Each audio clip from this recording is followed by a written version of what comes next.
The one thing casual commander players fear the most is a pub stomper. In the good old days, pre-game changers, it was something like someone sitting down with a giant briefcase of decks saying they can play anything, but then hits you with a, I didn't build this commander that way, trust me. I think I can hang with some precons. They then proceed to beat you down with some 2-card combo that they call obscure and supposedly didn't even know they had in their deck, and then just blame you for not playing enough interaction. It's hard to tackle some of this because some of it may actually be due to ignorance, but some of this can be caught with an eagle eye. And I wanted to go over a recent post over at our EDH, going over a recent pub stomping experience where someone is just very upset. And I wanted to go over maybe a brief look at the psychology of some of this and just overall go over a funny situation that I think a lot of people tend to come across. I've come across my own pub stomping stories, and especially with the introduction of game changers and the different kind of demarcations we have now that no longer are a power 10 scale, I find that deck building tends to be a lot easier, but maybe that's me in my biased world of someone who's explored it more. Let's talk about pub stomping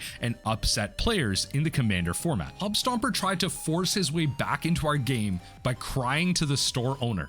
Oh Lord, I hope this is a goodwill kind of store owner story here.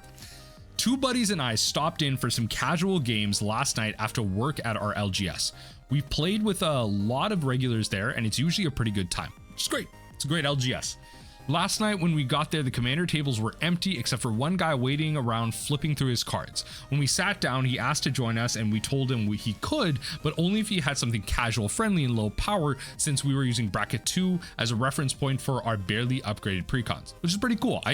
One thing I highly recommend is when it came to the bracket system, and I was really apprehensive about this as well, is just playing more precon games. Precons these days especially are so good, especially the oh my lord, the set with the anthropomorphic animals. I don't know why the name is escaping me right now. Something Bloomburrow, there it is. The Bloomburrow precons are actually like really solid, so I highly recommend just pick one up, sleeve it up, and jam it. Again, the more recent ones, the ones that have been made in the last, I would say like 2 years, are pretty well designed. The Modern Horizons 3.1, and they've been noted as being such, are probably just like a step above, so maybe like avoid those, but they're actually a really good time in terms of like a pod. We didn't want to play our higher power decks since we were a bit burned out on them, which is fair too. Just constantly going through very similar lines, even if you're not playing CDH, it tends to be that a lot of high power decks actually do end up winning through like the same lines. And this could be just a discussion around like what you're tutoring for and changing your win condition, but high power Magic sometimes does boil around a similar boat of interactions, even if you know, there is a differentiation between bracket 4 and bracket 5. If you go to like high bracket 4, sometimes it's almost indistinguishable from CDH, almost, but even low bracket 4 can get pretty exhausting in terms of your win conditions. He swears his deck is low power, no worries. We shuffle up and he whips out a Winota.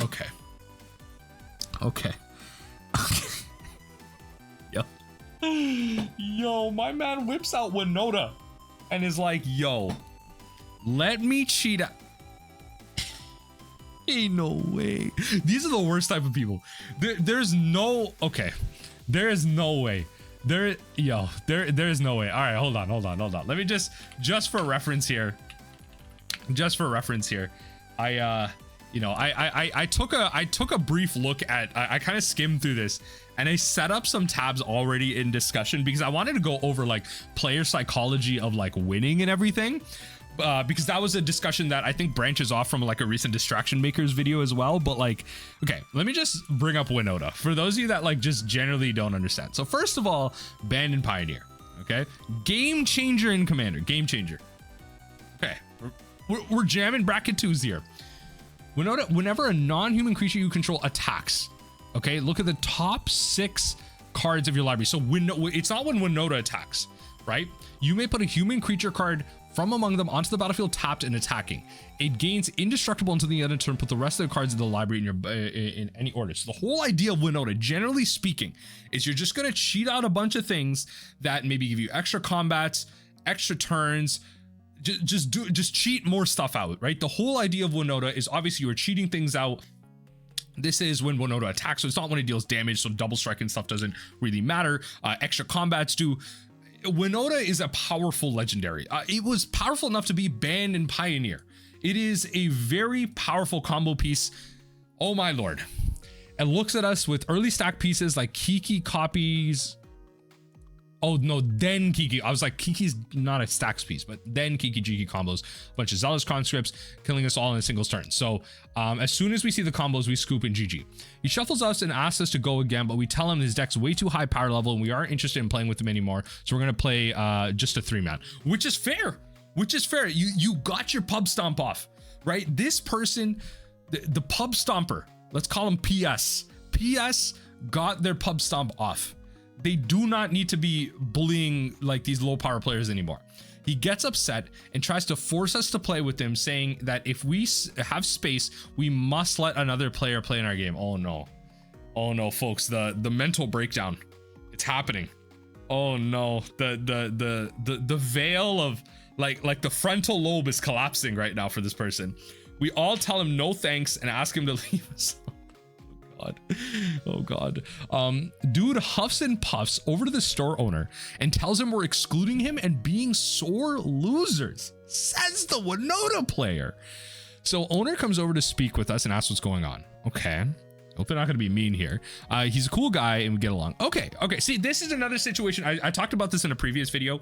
So many times in these like really awkward EDH situations where new players come in and stuff like that, a lot of it should be on the store owner to create that environment. This is honestly just a good business decision for you. If you want people to return and spend money at your store, you create a welcoming environment. So like, it looks like the store owner here is trying to get both sides of the story. I even run D&D at the store a few times a month for him. He asks what happened, and we point out the guy is just pub stomping us and upset. We don't want to waste our time watching him combo off. He tells the guy to let it go. Okay. He can wait for another group to show up, or he can go home, but he isn't going to try and force people to play with him. I think that's the key here, right? Like, regardless of what the story is, right? There seems to be a little bit of bias here, which I think should be acknowledged, that this person OP here is friends with the store owner, runs D&D with them. So is there some bad faith in there? I don't know. Regardless, they started off the story by saying they want to play bracket 2 and someone played Winota against them. So obviously there's that imbalance there, but we should acknowledge the bias. And so they just said, at the end of the day, you can't force people to play with you, which is completely fair. You cannot. So this grown man just sits, huffs passively aggressively in the corner by himself for another half hour before giving up when nobody else showed. 5 minutes after he left, another regular showed. Yes. The magic gods came in and it's like, now's the time. Think about that burnt toast theory, right? How like, you burned your toast and you're late, you have to make another one. And so that small decision changed the course of your day for something different. I'm telling you, the magic gods saw this person come to the store being a sore loser and burnt that regular's toast and told him to come in later so that he wouldn't be stuck with this. I love this. And we played a few games just before calling it a night. That's great. I'm running D&D at the store tonight, and I hope he isn't there tormenting Magic players. Fair enough. And what I wanted to go over is that, there's a couple of ideas as to like why people pub stomp, right? Like there's a couple of reasons why, and I think it just boils down to two really, because I think it branches out into sub decisions, but I think it really boils down to two reasons as to why people pub stomp. The first reason I think is one that the distraction makers actually recently posted, and I almost wanted to use this post as a way to also kind of react to their video, but I thought their video was actually like pretty like concise, and I was like, okay, you know what, just leave it as separate content. I'm gonna link it down below. Check out that video and then come back to here.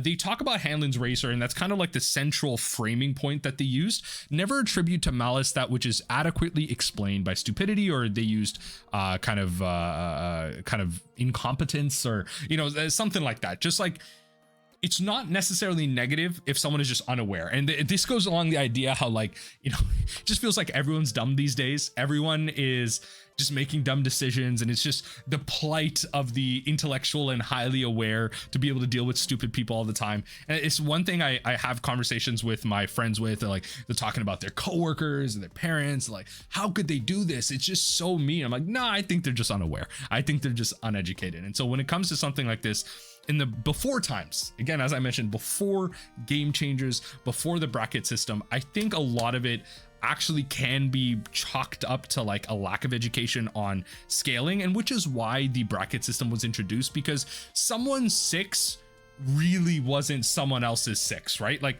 sometimes people would call it a 6, but that was a 6 in representation to the local playgroup. It actually was an 8 in the vast majority of things. It was like borderline CDH. It's just that their play pod was used to playing higher power, so they're like, oh, I'm not really playing like fast mana and stuff, but it's still really high power. Like they've got like duels in there and fetches. Like their mana base is perfect. They're just not playing fast mana, and you're like, okay, your deck isn't a 6 if you're playing duels and fetches. That's just the truth of the matter. It's not. And so when it comes to that, I think it just ends up being a little bit of education. In this case, I don't believe that's what happened in this story. I believe there was some level of malice in there.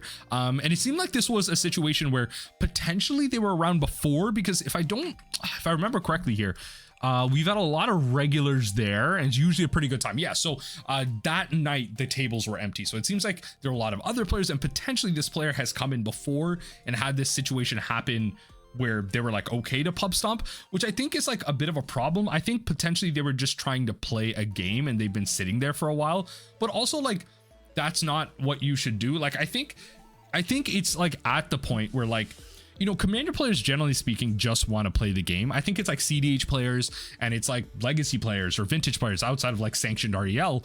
A lot of them just want to play the game. So if you have proxies and stuff, like if you're at this situation, like buy a precon, right? Like if you have like high power Winota, you probably have, I don't know, $50 to just go buy a precon and just like sleeve it up and have it ready for something like this. And some people are like, oh, I just can't play that, that's too high power. That's elitism. Like get out of your first world mind. Don't let the brain rot get to you. You can play lower power Magic. There is fun in low power Magic. You are holding yourself back from better experiences by not allowing yourself to play that.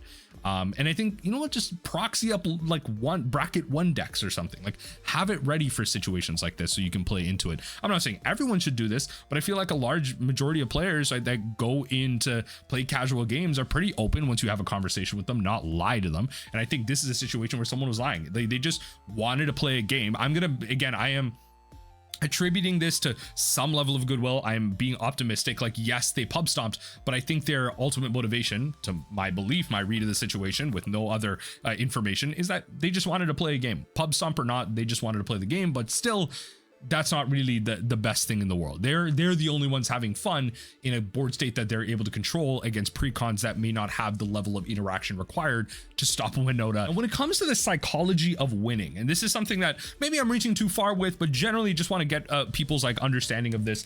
Really, pub stomping comes from in some ways people might call it a primal need to win, because at the end of the day, when you are winning, you are gaining some type of resource, and that resource can be community sentiment. So you become more recognized, you become someone that wins more, especially in a format where all things are equal. You are only winning 25% of the time. Having a higher than a perceived 25% win rate is very favorable. You could be seen as a great player, and so you have the immaterial accolades.